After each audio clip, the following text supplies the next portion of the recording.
Let's go!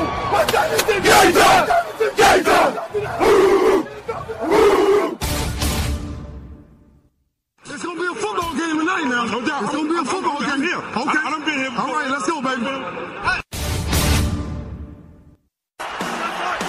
Play clock at 5. Pass is intercepted at the goal line by Malcolm Butler. Unreal.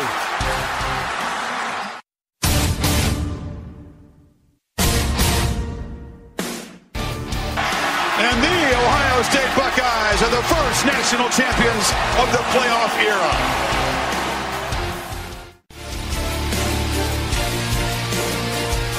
Ladies and gentlemen, football to football. Your host, Sean Garmer, Gary Vaughn, and Randy Isbell.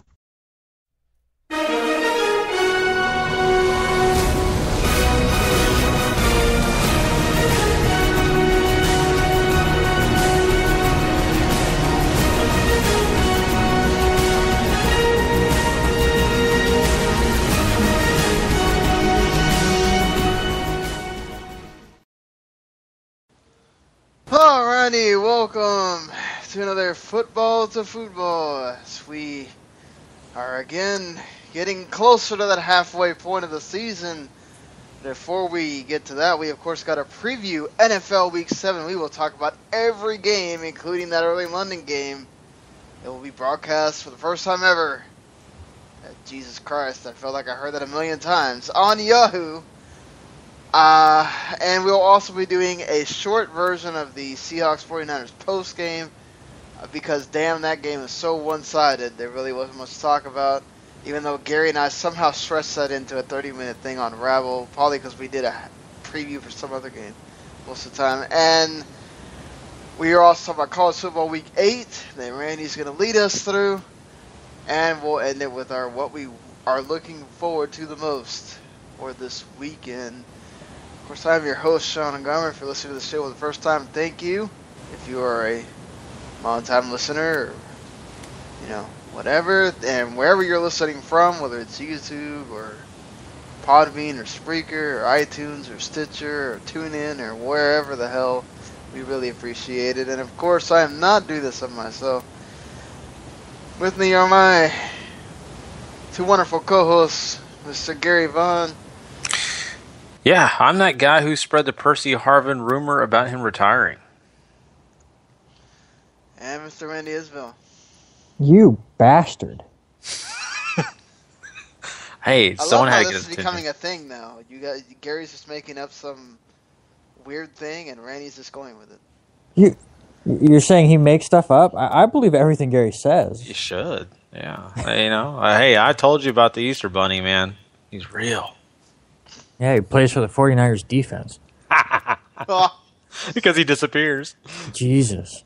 Well, that 49ers defense is actually doing something in that game. Yeah, but they lose still. It's more like Collin Kapernick forgets who he is after that's time. right. Colin Kaepernick finds the eggs and he throws them around, and it's... Somehow he didn't throw an interception in that game. But Russell Wilson still threw 2 of them because apparently he can't avoid that either. He was also sacked a total of 5 times, which still leads to the, he's still the most sacked quarterback in the NFL, which says a lot about Seahawks still win, even though their quarterback can't protect anyone. Or not quarterback, the freaking offensive line can't protect the quarterback. Not to be outdone, but Colin Kaepernick got sacked 6 times. So, whatever. This was a game of basically the Seahawks got to do whatever they wanted because as much as the 49ers defense tried to actually play defense, and believe me, they did. They sacked, all the stuff we told you, that actually happened. But Colin Kaepernick and that offense is so inept that it meant nothing. I don't know, guys, but I'm starting to... I don't know. It can't be all on Colin Kaepernick, can it, Randy? We watched... obviously, different defense. Giants defense is nowhere near what Seahawks defense is. But, We saw Collin Kaepernick be good. We saw him be good against the Ravens. I mean, yeah, the last 2 weeks he's actually improved, and this is what happens. I know it's a Seahawk that said it, and I'm blanking whether it was Russell Wilson or Richard Sherman at the moment. But one of them brought up before this game, listen, they hate the Thursday night games because you have no time to prepare, injuries are banged up, game plans are tough to come by, so they're usually really sloppy. That's why I usually go for the home team, because they have that extra day and, obviously home field advantage and all that. It did not work here because the 49ers were the complete inept team, and it was like you take a couple extra days away from Collin Kaepernick, and this is what you get, which is disappointing. And again, I don't want to put it all on him, but they got to do something. I mean, their defense was on the field for almost 40 minutes. They did everything they could. They were almost outgained 3 times over. It was just, like you guys said, it was a one-sided matchup all the way through. The defense did everything they could to keep it close. I mean, I was at work when this game started, and obviously I live in the Pacific Northwest, so we have a lot of Seahawk fans, and listening to this one really loud guy yell touchdown while Marshawn Lynch got stopped at the goal line 3 times and yelling touchdown every time was pretty comical before he finally got in. But listen, the defense played hard. The offense just wasn't clicking and didn't work at all. Give some credit to the Seahawks defense because they are still really good. But yeah, just an ugly game. Very ugly. Yeah. I mean, I got to give credit to Aaron Lynch. That man, he's still doing it. He's like their one-man sack machine over there for the 49ers. 2 of those sacks, the other 2 went to Ahmad Brooks, who was dealing with a family issue the week before. So, I mean, props to both those guys for at least trying, and both the corners getting interceptions, but just, Gary. Yeah, I mean, really, honestly, this boils down to the fact that, Randy said it, the defense of the 49ers started to get worn out. They couldn't compete because they were just so tired. That's why they kind of started disappearing. But, I mean, let's be honest, that this Seahawks team is not impressive after this game. If you're believing that, man, look at this is the old Seahawks, you are looking at a mirage. You're in the desert, you're praying for water, because this is not what the Seahawks are. And I think, you look at the scoreboard, you can kind of tell that because you only scored 20 against this, 49ers. Yeah, sure, the defense played hard, and you got to give them credit, but I just think that this is not the Seahawks team simply because of the fact that... So you're saying this is like the Eagles playing the Saints. Take nothing from this. Yeah, I really do. I really feel like you can't take much from it. I think that, Seattle... proved by allowing their quarterback to get sacked 5 times. It shows you once again they just can't protect Russell Wilson. I think, they got, lucky that the running game was working out, because if that wouldn't have worked out, we may be seeing a closer game, because Russell Wilson wasn't just lighting it on fire. He had big plays, but he also threw picks in this game. So I don't know. I just don't feel like the Seahawks team is anything dominant. I just think this is one of those games that they should have won, and they did. It's tough to tell whether the sack total is increased or decreased by Russell Wilson playing. It would be interesting to see if they had a more veteran, less mobile quarterback back there, because... also having a taller quarterback would help there. Well, that too, but there's always a lot of pressure. But you get a veteran quarterback in there, he's going to release the ball a lot sooner than Russell Wilson. He seems to hold on to the ball far too long, but then he gets himself out of situations that he gets in too. So it's very interesting to see. Obviously, next week we're going to get some more answers of that as they go to Jerry World and you go on from there. But yeah, I'm kind of with Gary as far as the Seahawks go.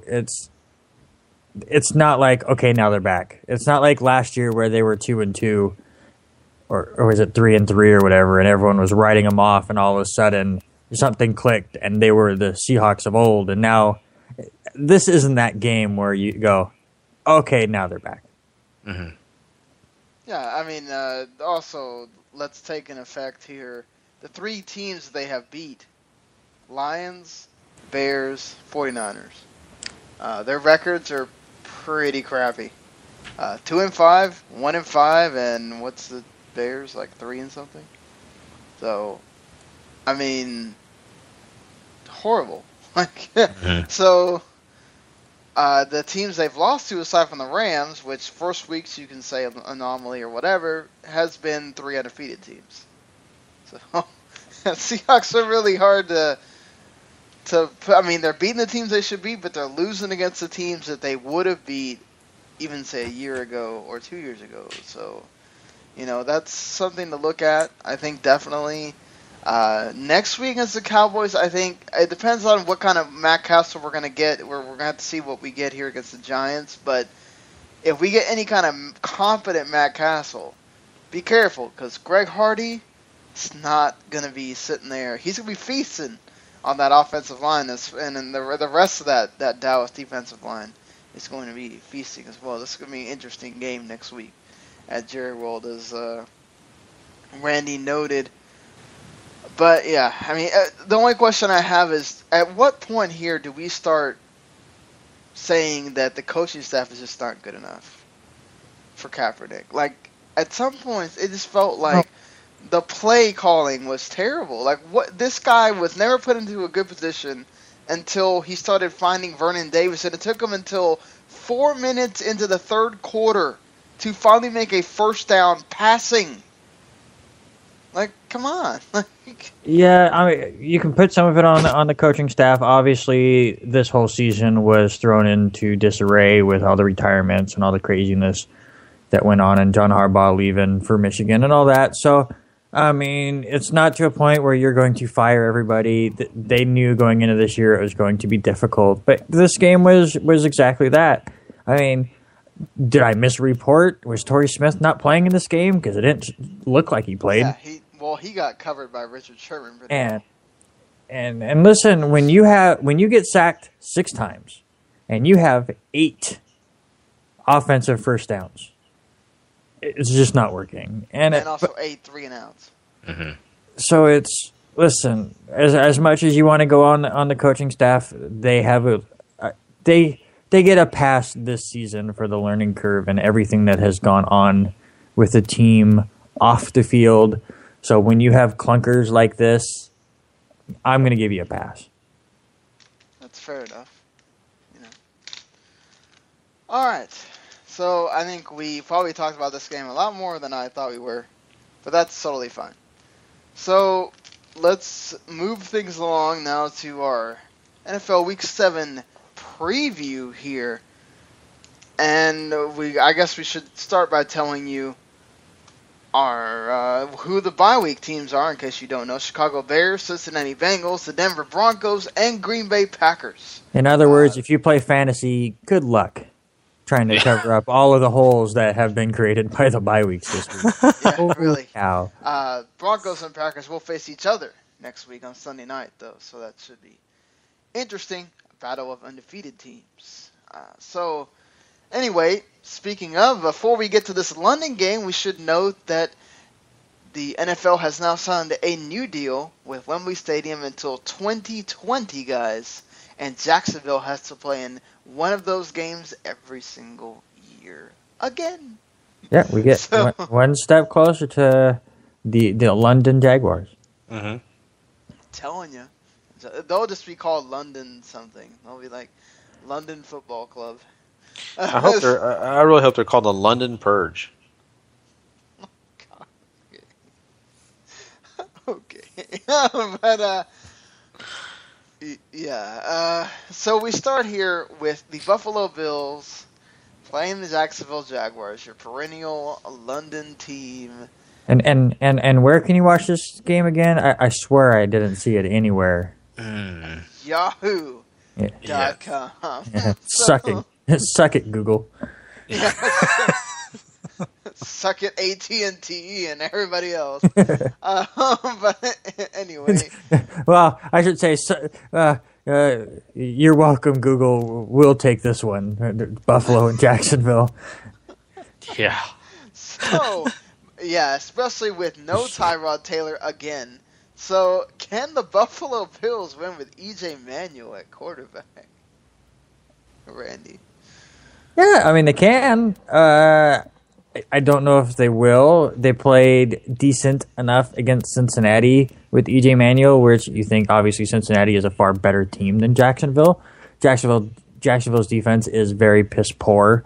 So I think Buffalo can put up some points. It's going to be very difficult. Obviously, it doesn't look like Percy Harvin, maybe no Sammy Watkins, so even less weapons for him.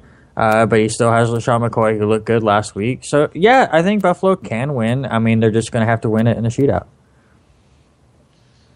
Well, Gary, over-under 3 interceptions for Blake Bortles in this game. You know what? I think Blake Bortles is going to have a pretty decent game. I don't think that he's going to make just a ridiculous amount of mistakes. I think he'll probably throw an interception, but 3 maybe a little too much. I'll go with the under. All right. Well, I mean, I'm also going to ask you a fantasy question here, Gary. Does any Buffalo player score more than 10 fantasy points this week? I'm talking not PPR or whatever, just not PPR. Yeah, you know what? Standard form. I mean, I think there's a possibility EJ Manuel could get to that. I mean, you're only talking 1 touchdown could get you that close.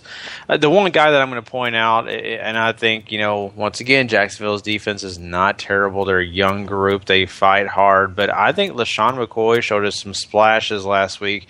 They kind of get people excited. I think that I'm going to give McCoy the guy that breaks 10. That's pretty fair.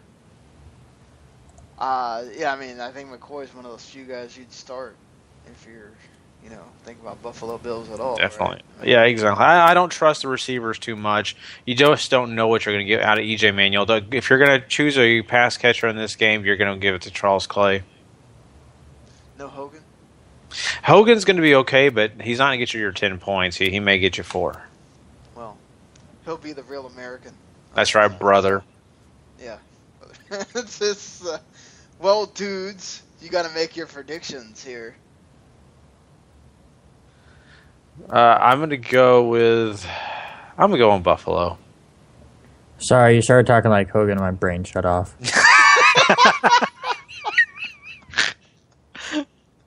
It's just, give me the other team that doesn't have a Hogan on it. Give me Jacksonville at home in London. It's a home game. Yeah, the home away from home. Yeah, give me that one. Give me the team with a Walter on it. Yeah, Jacksonville. I think it's time. It's time for Jacksonville's gotten close in many of these games. I think this is one of those ones they can really take advantage of the fact that it's E.J. Manuel, not Tyrod Taylor. Blake Bortles, you better not get 3 interceptions in this game, which is quite possible with the way Buffalo rushes. He's going to be running for his life again, I'm sure. But I'm going to go with Jacksonville and hope for it here.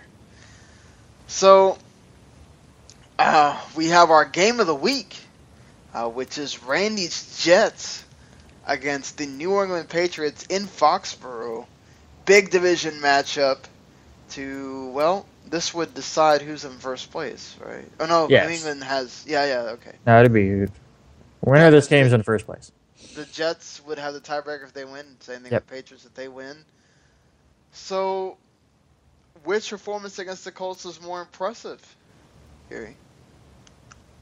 Looking at this, I think that both these teams had such a great success, and it's really hard to say. I mean, I think that both were great. It's hard to pick one, but New England just seemed to just simply move through them. I'm trying to think back on that Jets game and how much I remember of it. I mean, this New England game, of course, was most recent. But, I mean, honestly, New England just had their way with them. I would say the New England game, too. There was times where the Colts actually had a shot. Well, they both had a shot. The Colts had a shot in both games. Just, I guess New England made them look so silly they had to do that stupid fake punt. Yeah. So, that being said, Randy Fitzpatrick has only been sacked 2 times, amazingly, this season. Does he get sacked in this game? I'm gonna say yes, just because I think the game plan from the Patriots is going to be a bit better than what the Jets have seen so far. We did the Jets-Dolphins game when they were in London, and we had talked about how the Dolphins' defensive line was getting penetration through the line, but it was always so spaced out that Fitzpatrick was smart enough to kind of find the holes in it. I think the Patriots don't allow those kind of holes. I don't think he gets sacked multiple times, but yeah, I do think that the Patriots defense will get Fitzpatrick at least once. What do you think, Gary? Does that happen? Yeah, I think so as well. I think they will. I'm it's their defense can get there, so I'm going to go with yes. And I just want to go back to the point that you guys brought up. You both said that the Patriots looked better against the Colts, and I respect that. And I know I'm biased as a Jets fan, but I kind of disagree just for the fact that, listen, Andrew Luck came back after his 2 games off and actually threw the ball around on the Patriots. When he played the Jets, he looked silly. And that's why I think that the Jets' performance against the Colts was more impressive, because they took this high-powered offense and made them look vulnerable before all this Luck injury stuff. So, yes, the score was a lot lower, and that's how the Jets want to play the game. But the fact that they completely shut down Andrew Luck and the Colts' offense is why I think the Jets had the better performance. And that's why I kind of stuttered a little bit, because I remember these games being dominant in their own fashion. Just like you said, Randy, that's the way the Jets like to play it close to the vest, just keep the score down, not blow anybody out of the water. But, I mean, I think equally there is impressive, but, he asked me to give one and I gave one. So. All right, Gary. Well, considering the Jets defense is as great as it is, does it make you question starting certain players against the Jets? And if you're one of those people that, not necessarily if you have multiple Patriots players, but is there somebody like you wouldn't start or something like that if you're playing? Someone that I would not start against the Jets. Okay, so I would definitely not. You want to start your guys like Tom Brady, of course, but you know what? I'm looking at this Jets defense, and I'm not excited about starting Blount. I'm really not. Yes, you've in the past you've been able to run on the Jets, but I just think that defensive front has gotten better. With Shelton coming back, and of course, the way that they've handled things, I think that they can take care of the running game at times a lot better than they did earlier in this year. And of course, the passing game. I mean, anybody you put out there wide out, Edelman, they're going to bottle that guy up. I think they're going to really cover him pretty well. I mean, Amendola is a guy that could be a sneaky sleeper play in this game just because he may be able to get free somewhere. The only guy I really feel comfortable playing in this game is probably Tom Brady, and even Lewis is kind of nerve-wracking to play. All right, fair enough. Well, we got to make one of the hardest picks we're going to have to make all week. Who's winning this game, guys? Andy? You guys go first. Okay. Thinking about this all week long and really looking at the pros and the cons of each team, and just to make this quick, the only reason I'm choosing New England is because they have so much momentum. They've got a lot going. But you know what? These Jets, I really, truly believe that I could be very, very wrong on this, because I think this could be the stumbling stone for New England. I mean, you're right about that, Gary. That they could totally be the trap game for New England, the game that they're obviously going to take them seriously. It's the Jets. They have a rival with each other. I think that's certainly a thing that's not going to get overlooked at all. But I just think at home in New England, with all those weapons Tom Brady has, I mean, oh man, it's so. If there's one guy that I can bank on that's going to figure out what makes this Jets defense tick, is Bill Belichick. I can't go against him right now. If this was in New York, I would totally choose the Jets. Yeah, this game, I mean, as a Jets fan, is so difficult. Defense over offense, I usually lean towards that way. The Jets always play the Patriots hard, but this is the first time under Todd Bowles. So it's not like we have Rex Ryan who's figured things out. But it is so difficult with the way New England is playing right now. I think if this game was 3 weeks from now, I would like the Jets more. If this game was at home, I would like the Jets more. I do think the Jets make this completely competitive, and it's really close, and I lose 10 years of my life watching this game on Sunday. But to just take all the bias out and do this as a professional that I am, I have to take the Patriots to win, but the 10-point spread that Vegas has is ridiculous. I guarantee the Jets lose by less than 10, but making a prediction on this platform, I have to take the Patriots. All right. That's fair enough. And now I'm going to go cry. He's being objective. I'll be back in 10 minutes. I have to go wash my mouth out after that. Oh, I know it's tough. It's tough. So that's our game of the week. Of course, I'll be doing that London game, and we'll get to Randy's first game here. The Cleveland Browns traveling to St. Louis to face those Rams. So I have a question here for you, Randy. Other than in Week 1, the Browns have not lost by more than one possession. What is something Cleveland can quickly improve on to turn these close losses into victories? We saw them do it against the Ravens. They then turned that into a loss against the Broncos. And then it was an offside away from being a win against the Chargers. Yeah, a lot of these losses have been silly. But to answer the question, to make them improve record-wise, the thing they have to work on is their rush defense.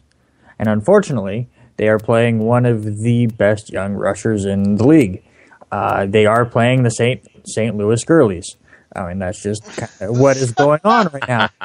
So, unfortunately for them, this will be a difficult task for them because their one weakness is what is keeping St. Louis from being a winless team right now.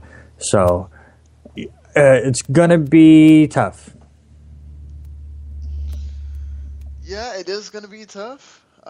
Completely agree with you on that, but I think you could also say that Mr. McCown needs to not throw dumb interceptions at the wrong time. That would be kind of something that McCown himself can work on, because sometimes the rush defense, I mean, that just sometimes comes down to not having good enough personnel. And it's not like that personnel is really going to change much during the season. So McCown should take it under himself to protect the ball better. If I understand there's times where you just don't want to take a sack, but maybe it might be better to take a sack than just throwing the ball everywhere. That being said, Gary, we get might just be as hard a question here. Over under Todd Gurley 150 rushing yards. It's a very tough question because of what Cleveland offers in rushing defense, and it's not a whole lot. You want to get that carrot and take it, but I don't know that I'm going to bite in. I think it'll be under. Not that I'm saying that Gurley can't do it. I think he has every right and potential to do it. I just think that they're going to give other guys opportunities, especially if they get ahead or if they're getting close into the game because they're running the clock out, because they're running the ball so much. But I think 150 yards, maybe pushing it a little bit. I think 120, I think that's right about where he needs to be. All right, you did really good in giving me a projection of yards for Todd Gurley. How about a projection for Mr. Gary Barnidge, who's done so well with McCown at quarterback? Well, I think Barnidge is going to be a lot more paid attention to this week than he has in weeks past. I think that people are seeing these highlights. They're noticing that that's McCown's go-to boy. They're going to focus on him. I think what you're going to get out of Barnidge this week is probably around 50 yards. And if he gets a touchdown, it's going to be within those 50 yards. All right.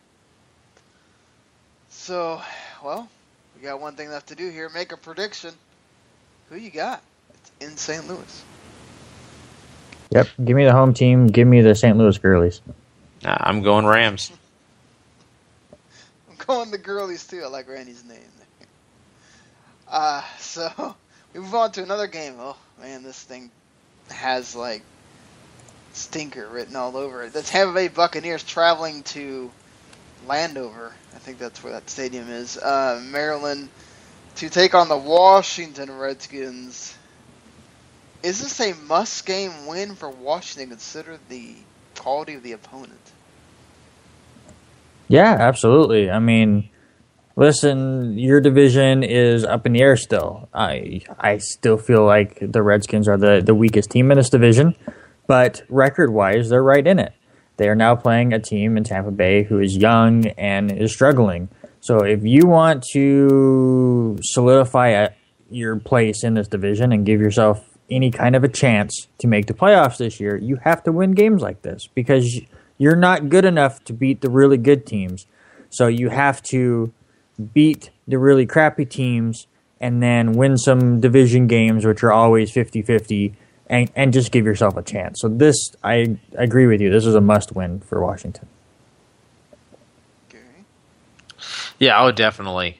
Washington needs this. That's the only way they're going to keep afloat and keep in the race. If they lose to Tampa Bay, I really feel like they're in big, big jeopardy of definitely falling into the dumpster of this division. And not that that's going to be easy to do because all these teams are struggling, to be honest with you. But this could throw them into a spin and definitely keep them at the bottom.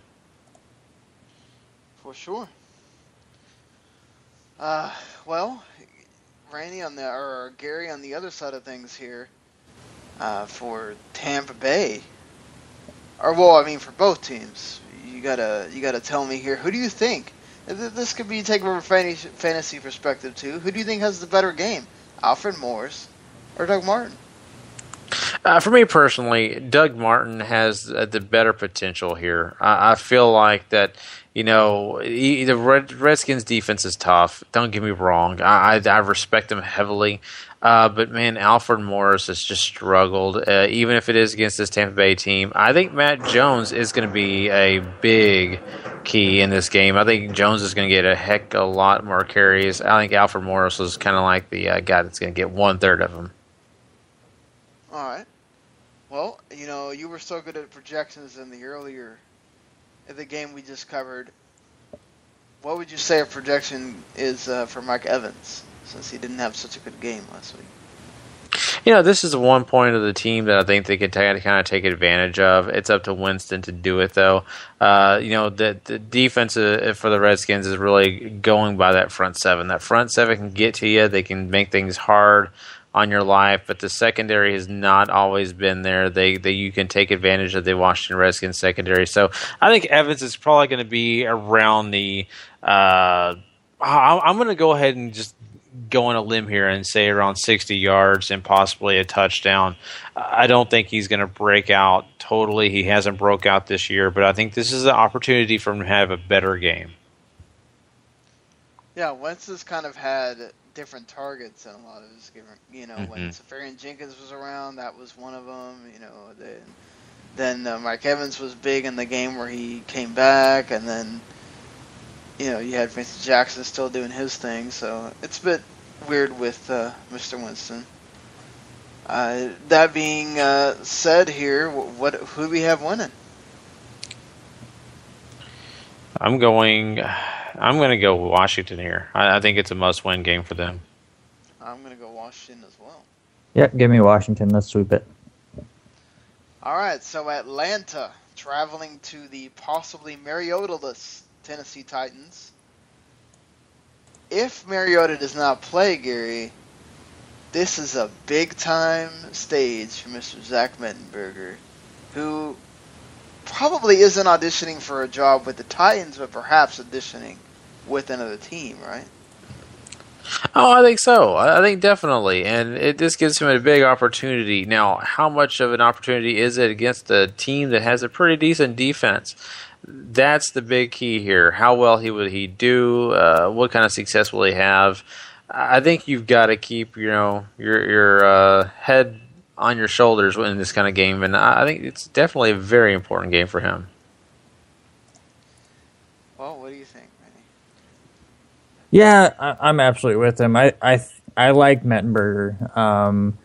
I was kind of thinking in the offseason that the Titans might skip on Mariota because they may just want to try Mettenberger. Obviously, they didn't, and here we are. But now this is Mettenberger's time to basically audition himself for another job and maybe get traded for some pieces or whatever. But this is his chance to find himself a starting job somewhere else.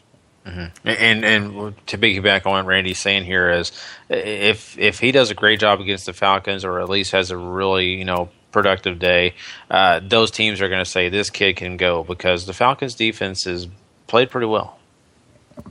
Also, it could give Mariota some time to heal, because if he does pretty well, they might consider maybe he doesn't play the next, he plays another week or something.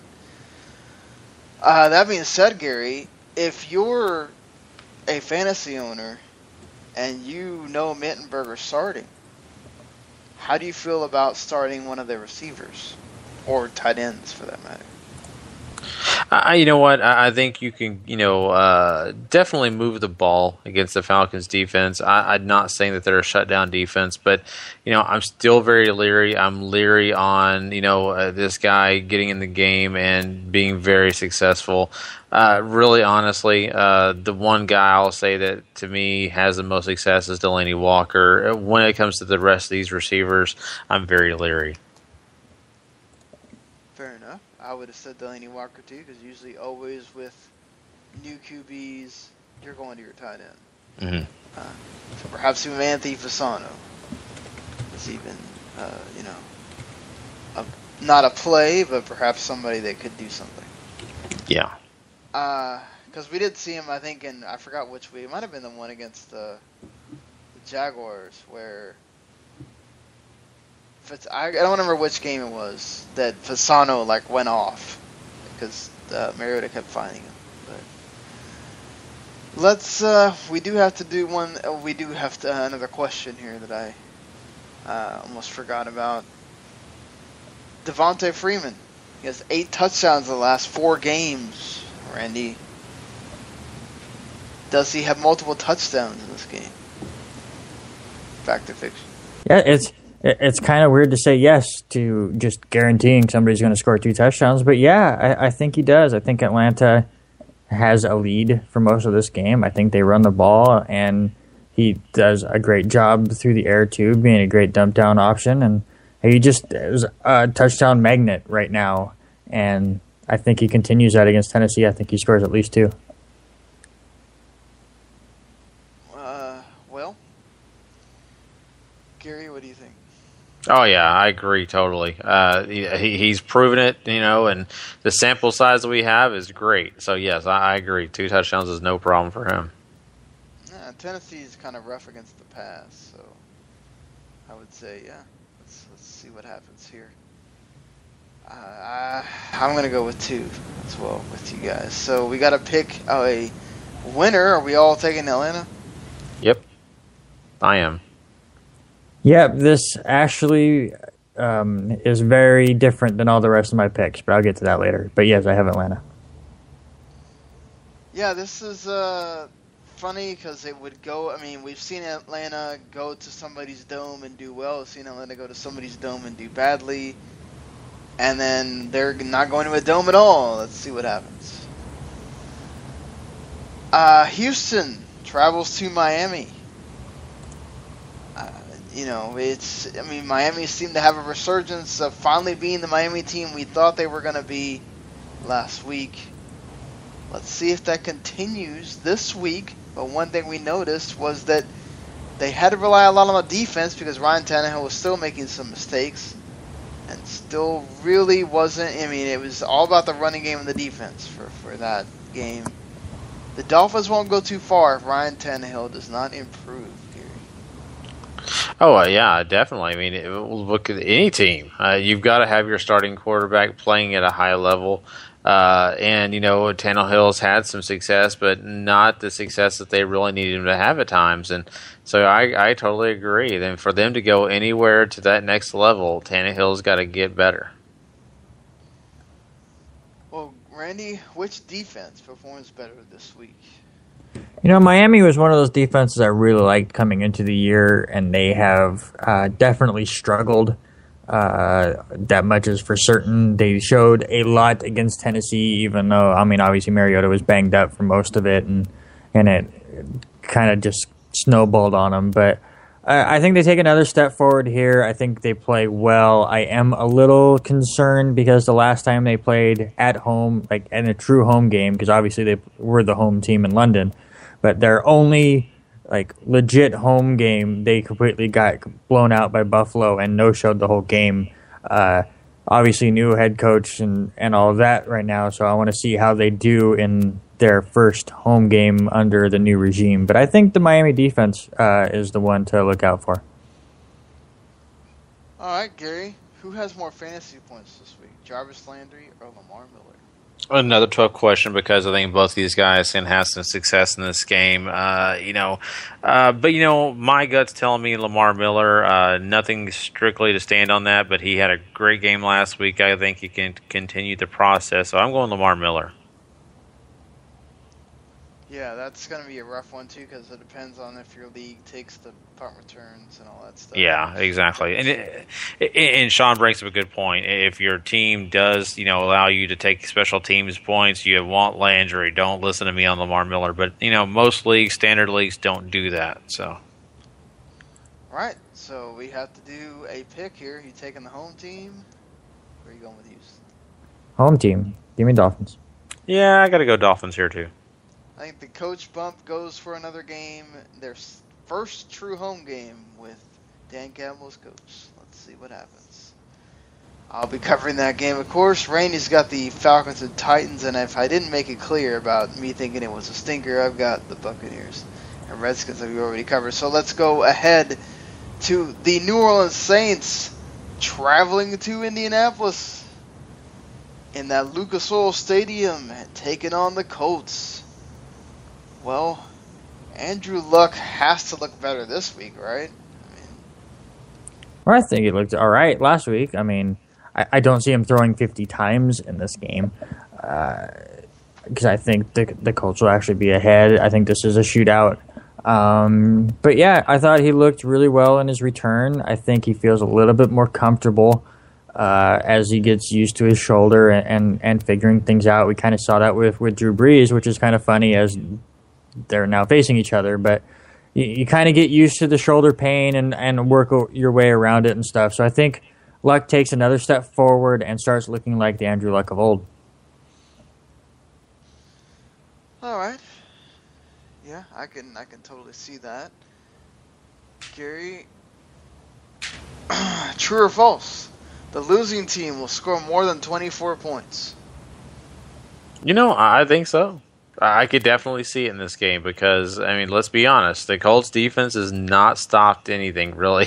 They've had some, decent times this season, but really, honestly, not strong. New Orleans defense is obviously not strong, so I think I will go true on that. All right, Gary, I guess we're talking about maybe a 10 or 12 team league here because, the deeper your league, the more chance you probably have to have him because there's no one else around. But is there even a point to owning C.J. Spiller right now? Not in a 10 or 12 team league. Not at all. There's a lot better options out there. I think there are some backup running backs in this league that are going to do way better. Me personally, I'm not as high on Alfred Morris as I was at the beginning of this year. I would rather have him over C.J. Spiller, and I'm more on Matt Jones. So there's a lot more running backs out there that you can get. C.J. Spiller is not offering you a whole lot. Unless you're in a PPR, then you may take the risk. But besides that, in a standard scoring, no, you don't need. I mean, but honestly, except for that overtime touchdown, he's done absolutely jack squat. So, Exactly. Nothing. I mean, you just take the flyer that maybe Drew Brees will pass him the ball a few times. But besides that, no. Well, we got to make a pick.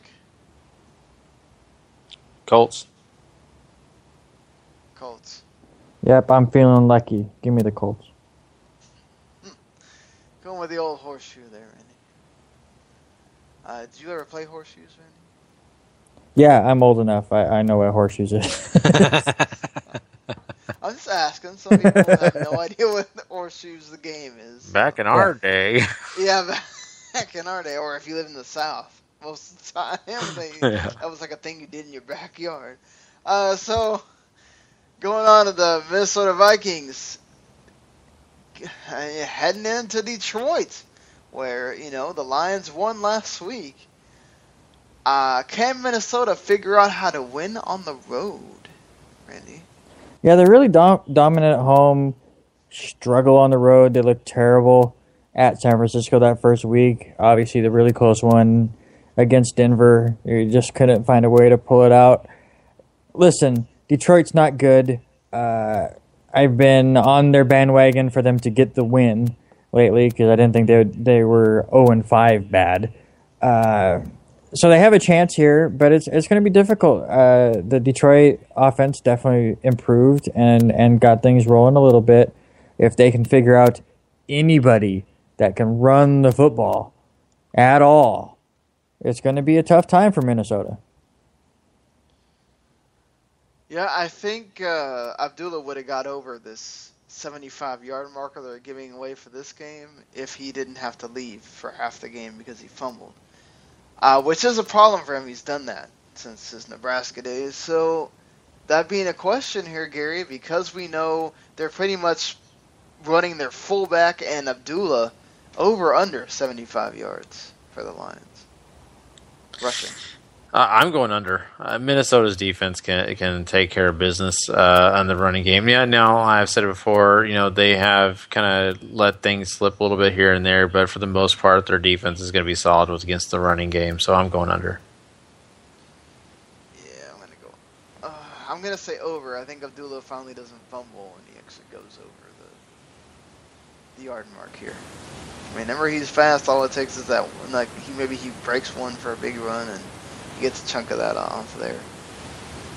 Randy, do you have a pick for this one? I'm going to say just slightly under. Minnesota's defense is pretty good.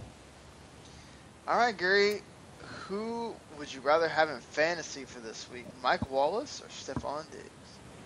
Well, let's look at this. So far, Wallace is supposed to be the top dog. He's got 256 yards so far this year, 51.2 average, okay? And this guy is supposed to be the top dog, but looks like, this Stephon Diggs, he's simply becoming one of the biggest targets for Bridgewater. And not only that, he's already got 216 yards, catching up very quickly.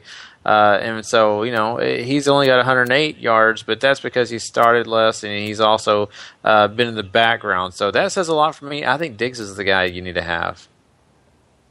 Alrighty. Well, who wins this game?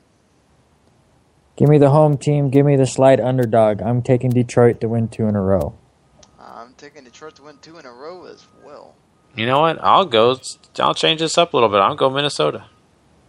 Alright. There you go. Gary's standing on his own over there. So, let's go on to Kansas City at Arrowhead Stadium as the Pittsburgh Steelers come in with, is it confirmed that it's going to be Mr. Landry again? Or Well, I know Big Ben is ruled completely out, and Vic is most likely out. All right. So yeah, I believe it is Landry. We're going to have Mr. Landry again. How will Landry do in his actual first official start, Gary? I was excited about Landry. I still, to an extent, am because of the fact that he did so well. But I think this could be a game where maybe Landry comes back down to earth. I think he'll still do well. Don't get me wrong. I'm not saying he's going to do bad. But I don't think that we should get excited and think that this guy is the next coming. I think that he'll come back down to earth a little bit, and I think he'll have a decent day, but nothing more than average. Well, yeah. Look for Pittsburgh to kind of do the same game plan that the 49ers were doing with Collin Kaepernick, where everything is short, everything is in, unless he kind of gets into a groove a little bit, and then they can open it up. But especially in that first half, look for a lot of dump-offs and a lot of short passes. I would agree, though. We did see him throw it a bit there to Antonio Brown and all that stuff. So I don't know that like you totally have to dumb it down too much for him, but we'll see. Kansas City's defense, when they're not totally getting run through, is pretty decent. So it's going to be interesting. But Gary, we already saw that Landry kind of tends to favor Martavis Bryant. Does this mean that you're a little bit weary about Antonio Brown, or still no question start for you? No question start. Yes, I know it hurts. It's painful. I've been starting Antonio Brown for it seems like a million years without Big Ben, and it's terrible. But you've got to keep this guy in your starting lineup. If you really want to take a risk, go ahead and bench him. But that day you do, he's going to end up scoring 2 touchdowns and maybe 175 yards receiving. So I would not take that chance. But I'll say this: I think right now Bryant is the lead dog. Landry's picked him. He likes him. He feels comfortable with him. So I mean that's where I'm at. But yes, this will definitely affect Antonio Brown. All right, Randy, who has the better day? Mr. West or Mr. Davis? Well, they can't be any worse than last week. That's for sure. I think West has the better day for the pure fact that Andy Reid trusts him. I mean, listen, he fumbled in a very key play last week that basically ended the game against Minnesota. And Andy Reid came out and said, listen, it's all right. He's still our guy. So I think West has the better game just because he's the guy now. I still think they're ruining that day. But whatever. So, who's winning? I'm going to go with, you know what? I can't choose the Chiefs. I'm going Pittsburgh. I can choose the Chiefs. Give me with the third string quarterback, they got to be able to finally get off this schneid and win at home. So give me Kansas City. I'm going to go with Pittsburgh here. I think Landry wins in his first start. So let's move on to the 4:05 game. There's only one, with Oakland playing San Diego in San Diego. Well, might be more like a black hole with the way San Diego's fans show up. Yeah, the Chargers supposedly at home for this game. Let's see. If can the Chargers defense be a key factor in this game, or is this all going to be on Phillip Rivers again? Isn't it always on Phillip Rivers anymore? I mean, but hey, we're talking about Derek Carr. We're talking about the Raiders. I mean, we're talking about at home. You would think maybe some interceptions or something. You know? I understand that, but yes, this is not the Green Bay Packers, but when you go out and throw 500 passing yards and you don't throw an interception and you get the L, it's all on you, and you got to do more than that. It's just. I think maybe the defense can come up with some more plays because, again, they did listen. Okay, I'll retract a little bit. They did slow down Aaron Rodgers. They did. The secondary did play well against the Green Bay Packers. So yes, they can go in with Derek Carr and rough him up a little bit. But I still think the key to this game is all Phillip Rivers. All right. Gary. All right, here. Amari Cooper will be the player of the game for Oakland. Fact or fiction?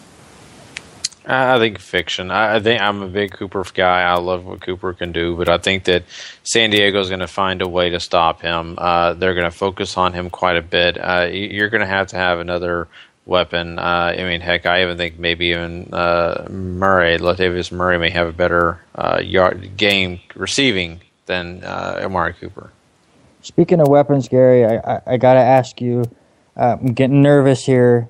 As a fantasy owner, I'm a Keenan Allen owner. He's missed the last 2 days of practice.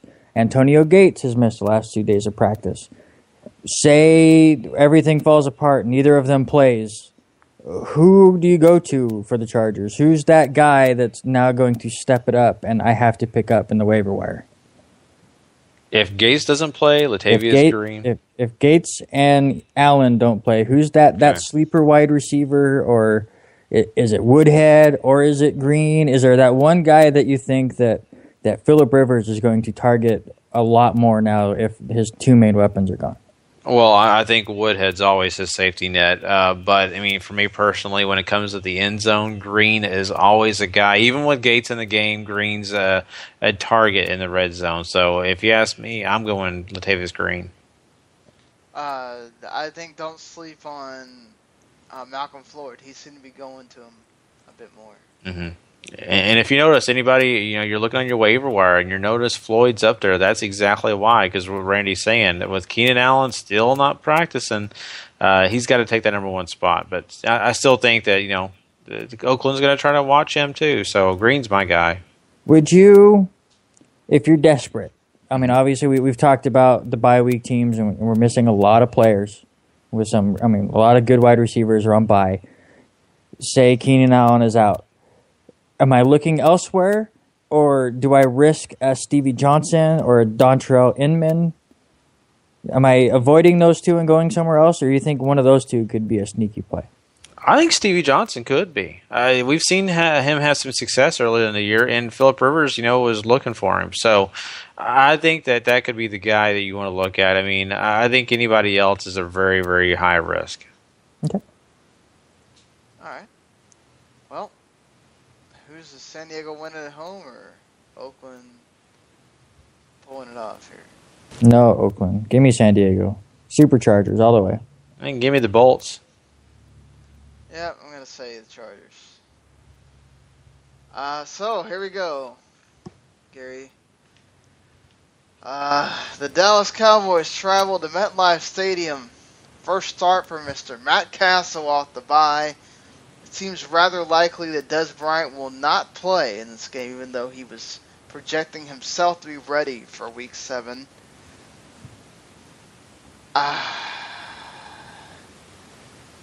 So, the biggest key for the Cowboys is not Matt Castle, but the defense.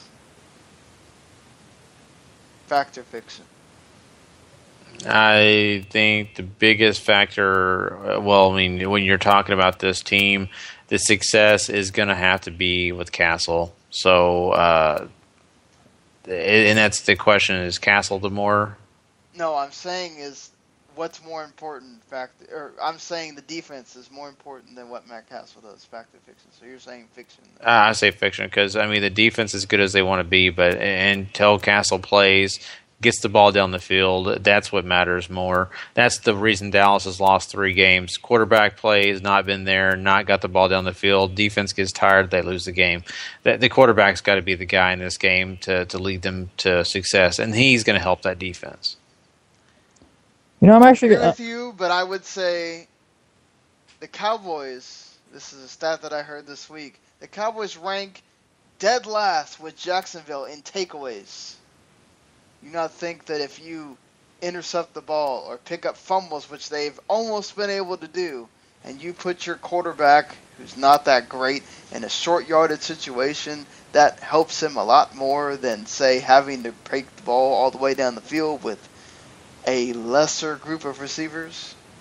You can, but you're playing percentages, and you can't play that when it comes to turnovers because you just don't know if you're going to have them there. I agree that's a great scenario, and if we're going to go by that, yes. But, If it's without turnovers, if it's just solid play all the way, we're not talking about turnovers. I go a quarterback. But we're talking about a running back that fumbles, and we're talking about a quarterback that he can be had. So true, but none of that matters if you can't get the ball down the field. That's all I'm saying.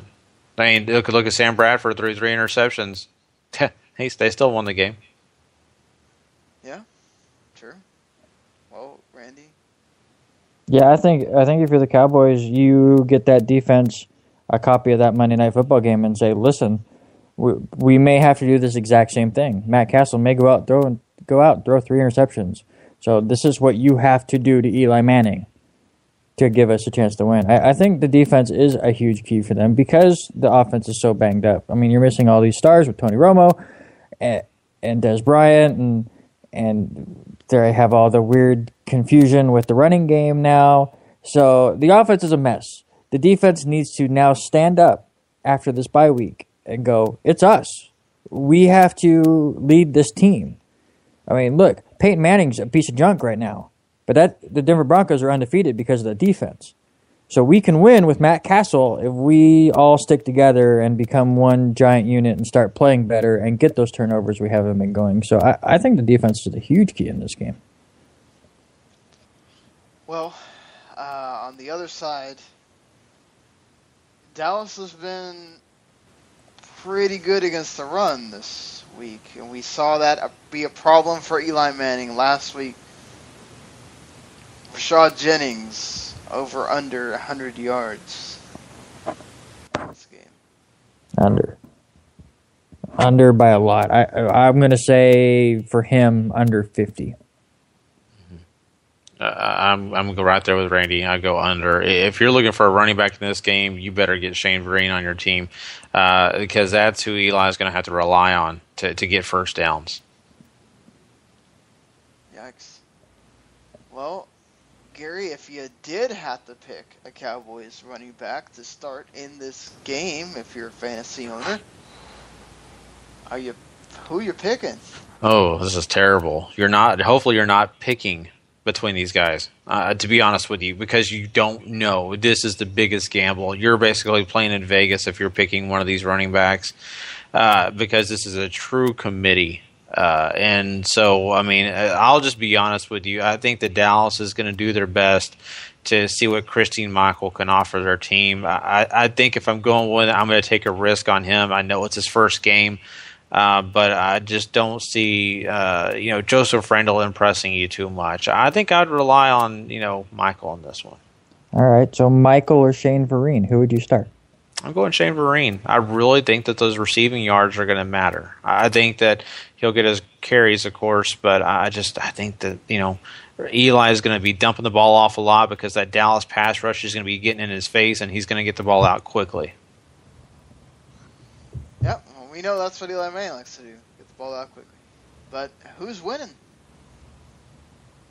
Randy, you have to go first. I have to go first. I went back and forth on this game so much. Sorry. I'm going to stick with the home team. I think I don't see Eli Manning having back-to-back complete stinkers. Again, it is all on the defense, but I just don't think they're going to get it done. So I'm going to take the Giants. Okay, fair enough. And that's why we wanted you to choose because, you're the outsider looking at this. And, for me personally, I'm looking at this as a tight, tough game. This is going to be I don't doubt this is going to be an ugly game as well. You're going to see very much what you saw, I really believe, on Monday night. And the only reason I'm going to give it to Dallas, not just because I'm a homer, but I think this. I just really believe that Dallas defense, the front seven are hungry. They are all healthy. You've got your starting linebackers finally there. You've got your entire rotation there. And not only that, this Giants offensive line, they struggled against what I think is a pretty decent Eagles team, which I think the Dallas defensive line is a little bit better. So I think Eli's going to have even more trouble. So that's the only reason I'm going that way. Yeah. Not to mention they got some decent corners there that can maybe control Odell Beckham a bit. He's still hampered and Ruben Randall and all that. So I think this defense is going to step up. As I mentioned in the question, I'm expecting them to make a big stand here and prove that all these missing pieces was the reason that they weren't. I mean, they were good, but not great. And we're going to see them take that extra step in this game, especially against something that, they're going to stuff the run like they have been doing. We're going to see them have to make Eli Manning be the one to make the throws, and they're going to make him pay for it. I think Dallas wins. It's going to be close, as most of these games are. But I should also note, I'm not going to be hoping for that, as I do a Rival TV broadcast with a Giants fan that you might have heard on this podcast before, Mr. Brandon Biscoving. If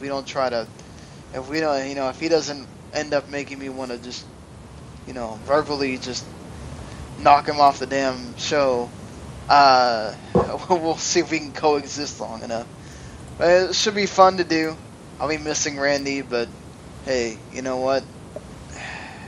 Sometimes Randy has, work and other things that get in the way. It sucks, but is real life, Yeah, I'm pretty sure while you and Brandon yell at each other, I will be on my TV yelling at the stupid alien in Alien Isolation to knock it off so I can finish the game before I record that podcast tomorrow night. Because that's all I've done this week, is spend an hour getting 2 screens across because that alien in that game is... Oh, man. Yes, the alien in that game is... But then again, that's what they want it to be. Oh, it's great. I'm loving that game so far. Okay.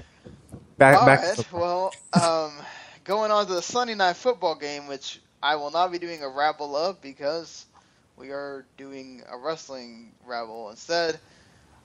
So, Philadelphia Eagles traveling to the undefeated, yes, if for some reason you've been living under a rock for a week, still undefeated Carolina Panthers in Carolina. Who is more important to an offense right now than Greg Olsen? Okay. Greg Olsen is definitely the one-man machine besides Cam Newton. He is doing everything to help this team go. And, man, without him, I don't know who Cam's throwing to. These other guys, I don't even know their names barely because they really don't matter. They're not making themselves matter. And, of course, guess what? And Greg Olsen's taking all the heavy heat, and he's getting everything taken care of. So, I don't know. This guy is so important to this team. But without Cam Newton, this team was trash, but without Greg Olsen, this team is even, closer to trash. Well, Randy, DeMarco Murray tops 100 yards again. True or false? On the ground, no. Total, yes. Panthers defense is very difficult to run against. I think Murray has some trouble getting going, but I do think a few screens here and there and some dump-off passes will get him over the 100-yard mark. But as far as the running game goes, it's going to be difficult sailing for Philadelphia. All right, Gary, does Carolina's defense finish in the top 5 this week?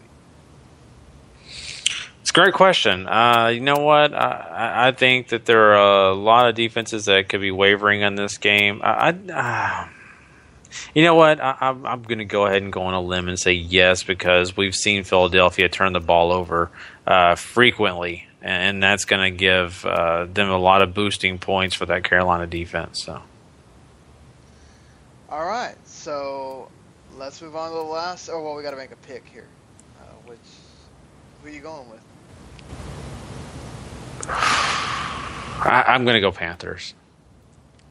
Last year, the Eagles defeated the Panthers 45-21. They sacked Cam Newton a career-high 9 times and committed a career-high 4 turnovers. But Carolina is a whole different team. The defense is ridiculous. I think none of that happens here. Give me Carolina at home. Yeah, I'm going to say Carolina continues to be undefeated. Gary? I say Carolina. Yeah, he was ahead of me. I chose. Yeah. All right, so Monday Night Football, final game of the week. We'll be doing a post game, of course, on Rival, and then we'll be doing our podcast recapping Week 7 after that game too. So Baltimore travels to Arizona in a game that only matters to fantasy fans. And it's also a battle of the birds. So who is tougher than Steve Smith, who has 4 microfractures in his back, and he isn't even on the injury report? What a badass. Why are you retiring again, Steve Smith? You see, his son tweeted out that he was begging that Baltimore would trade him to Carolina. Just let him go play for a winning team, and because he used to play there, and don't send him off. So cool, but... Don't send him off on this 1-5 junker of a Baltimore team. But yeah, Steve Smith has completely surprised me. I mean, he's a badass player, but to go through what he has gone through and to go out last week and do what he did, all the props go to Steve Smith. Definitely. And if people don't remember, this is the same injury that Tony Romo had last year. And he had to get shots every game. He even missed a game because of it. And Steve Smith just battles through it every game, and he's getting hit, I would fair to say, really hard in some of these instances, whereas, Romo would maybe fall down or get bumped, but I don't know if he's taken the violent hits that Steve Smith has taken in these games. So he's a definition of a man. All right. Well, who has the better day? Steve Smith or Larry Fitzgerald? I think this is the only battle that Baltimore wins. I don't think this game is close. I think Arizona's offense is just too much.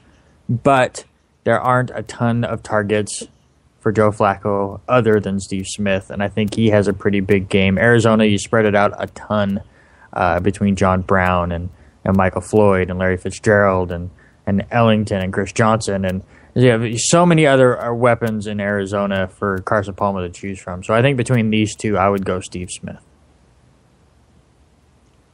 All right. Well, Gary, is there a sleeper to be had on the Cardinals this week? I think really honestly, people look at the different receivers and try to choose one, and I think really Michael Floyd is the guy to watch out for. I mean, we saw him have success last week, but I think it could continue. I just think that there's some other distractions. Fitzgerald being one of them, I think that they're going to try to really keep an eye on him, so that could open us up some doors for Floyd.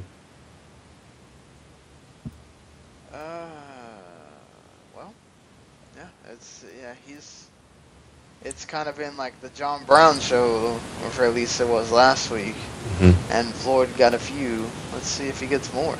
Yeah. But who's winning? Arizona. Yeah, give me Arizona as my, and it's going to be terrible.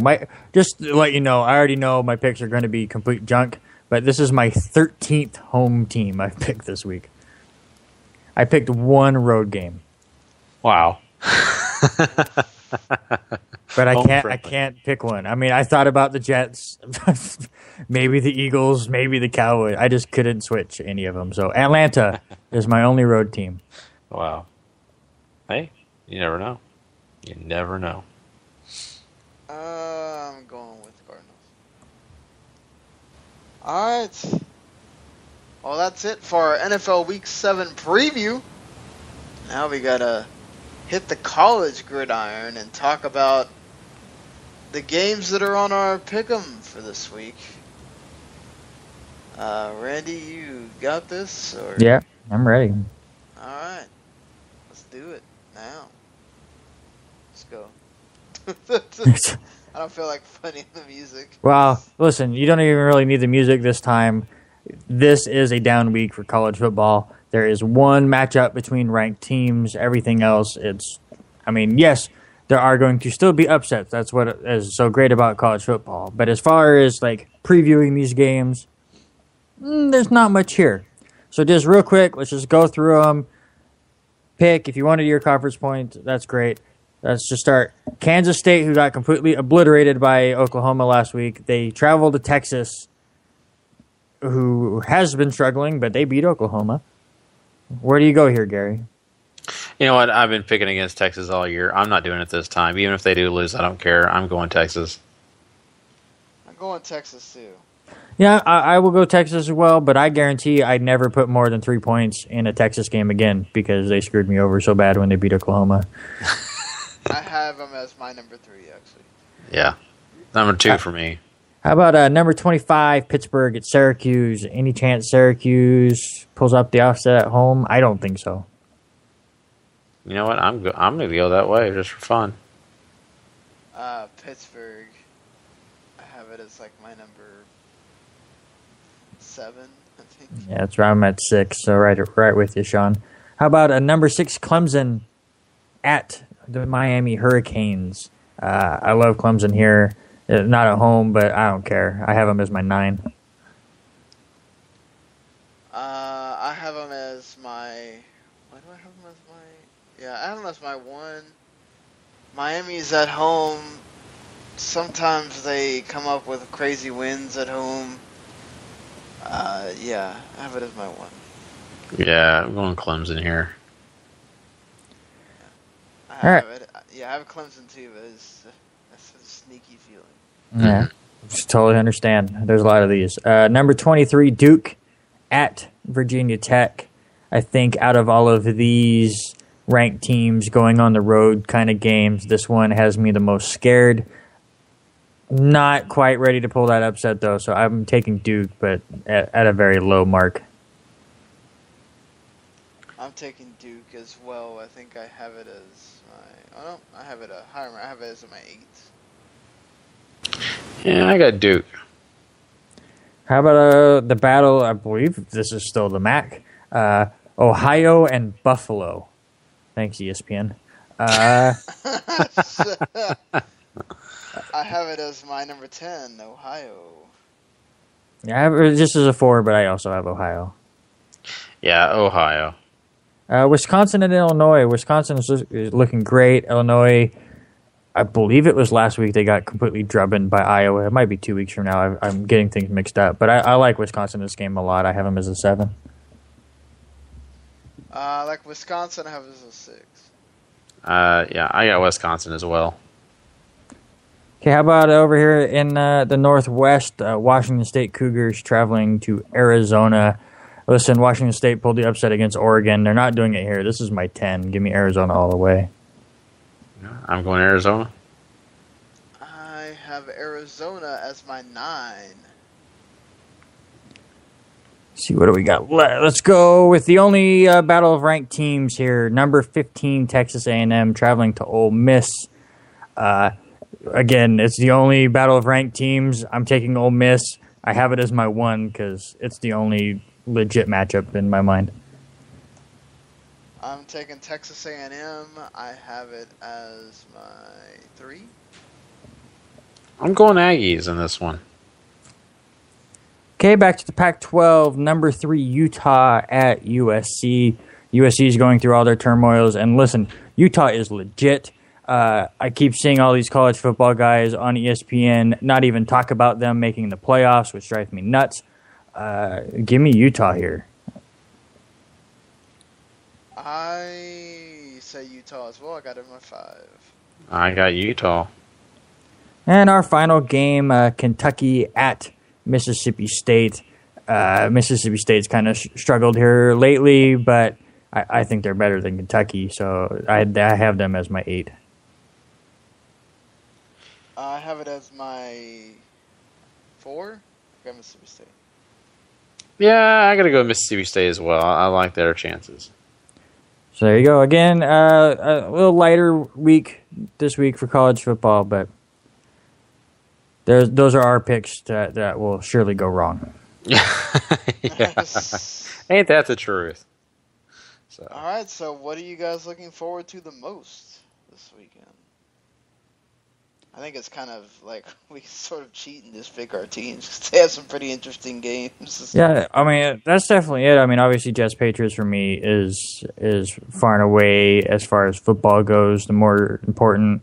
Outside of football, I want to see what happens with the Royals and Blue Jays, to see if the Blue Jays can come back in another series. But yeah, as far as the NFL goes, I have to go homer-wise. I think the Jets and Patriots the best game on the docket, and that's what I'm looking forward to.